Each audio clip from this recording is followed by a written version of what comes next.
Somebody in here says, God, if you don't do it today, I don't know what's going to happen. So we are going to use the same blueprint that when you send up in adversity praise, even the people around you have to be loosed. Even your situation has to be loosed. Now, they were in prison. Now, that simply means a place that you cannot get out of. You are not in prison with bars, but some of you are in prison in your own mind. You can't escape yourself. Your prison might be your finances. Your prison might be your family. Your prison might be your situation. But I'm here to tell you today that if you send up a praise loud enough, if you sing hard enough, God will loose the chains immediately and your doors will begin to open. So I'm submitting to you today, if you stand up on your feet and send up a praise to God so loudly that he has to loose the very things in your life, he's going to respond to your situation. Don't let the person next to you stop you. Send up a praise so strongly that God's got to hear you. Stop at nothing. Stop at nothing. Send up a praise. Immediately. Immediately. Immediate praise. Yes, God. Yes, God. Yes, God. Here's what I understand. Here's what I understand, because somebody missed that opportunity. But here's what I understand. Opportunities don't disappear. They go to other people. Opportunities don't disappear. They go to other people. And the Bible says that once the jailer was asleep, the warden was asleep, and once all the shackles came off, he took a sword and was about to kill himself. Because in those ancient times, if you were a jailer and you allowed somebody to escape, you might have had to take on their crime. And there may have been some people in there who had capital time. So he figured, before you do it, I'm going to do it. But Paul said, stop, we're all here. No need to do that. We're all here. And it was because of the praise and the worship and the prayer that the jailer said, what must I do to be saved? So I'm going to do this one more time. But here's what I want you to do from a psychological standpoint. For those that can't quite grab it, we're going to plug these components in. Think about where you are right now. Get that in your mind. Think about where you want to be. And I assure you the answer is in this next praise that you are about to offer up to God. Yeah. Because Paul was in prison. That's where he was. He thought about where he wanted to be, back on the outside, spreading the gospel. And what was in between that? His prayer, his praise, and his worship. They sang hymns in the midst of adversity. So some people are sitting here in an adverse time. This is strategically for you. So one, find it in your mind where you are right now. Yeah, your mind should go there immediately. Two, where you want to be. Now on this number 3, you've got to accelerate your voice. You've got to accelerate your prayer on a level so loud that the chains have got to be loosed immediately. Go get your life. 3, go.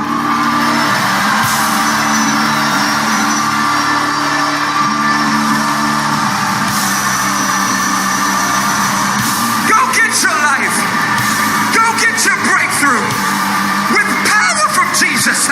Go get your life. Go get your praise.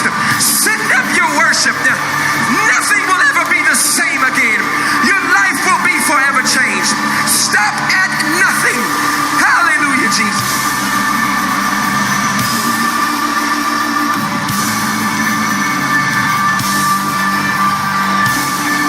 Praise your way out of your situation. Praise your way out of your situation. Praise your way out of your situation.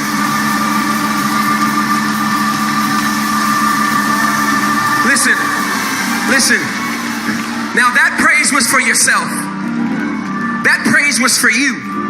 Now this next praise, and I promise I'm 5 minutes and I'm out your way. This next praise is for somebody else. This next praise is for you to reconcile your marriage. This next praise is for you to reconcile the relationship with your kids. This next prayer is for your family. This next praise is for somebody who needs it more than you. But here's what I want you to do. When I count to 3, while you send up a praise, I'm going to send up a prayer. And Bishop White says this, that your praise and my prayer is going to meet in a heavenly realm, forcing the hand of God to come down for his name's sake, to release things that you don't even deserve because of his grace and his mercy. This opportunity may not ever come back around again. Everybody under the sound of my voice, when I count to 3, you are going to allow the volume to be so accelerated that God is going to have his hand forced to do it in your life. 1. Oh my God, oh my God, oh my God, oh my God. Find it, find it, find it, find it. 2, find it, find it. Your destiny lies on this one. 3, hallelujah.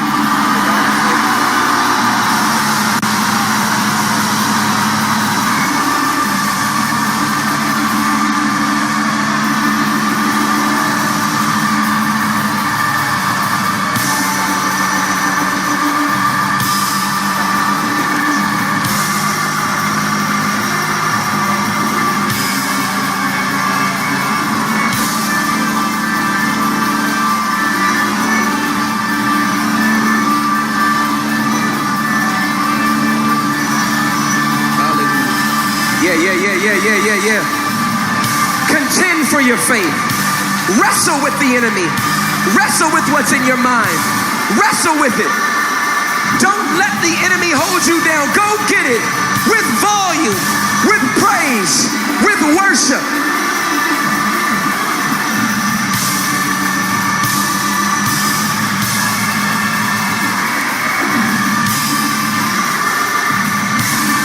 Hey God, hey God, hey God. Now here's the deal. Here's the deal.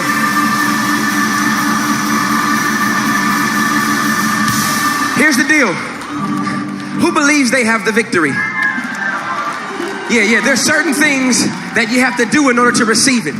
So before Deion Sanders would play a football game, he would do his dance before the game. And the reporter said, Deion, why are you dancing before the game? He said, because I already put the work in. So while I got some time on my hands, I might as well celebrate before the game is over. So in order for you to prove to those around you that your volumistic praise was not in vain, you are going to send up a victory praise that the enemy knows you're going to dance your way into the next dimension. I don't care if you're not a shouter, if you're not a dancer, you gotta hop, you gotta put your hands together, but you cannot stand idly by. So when these Brooklyn, New York musicians start playing this music, it is going to be imperative that you get in on this blessing because it's already done. Showcase your victory in the name of Jesus. Hey God.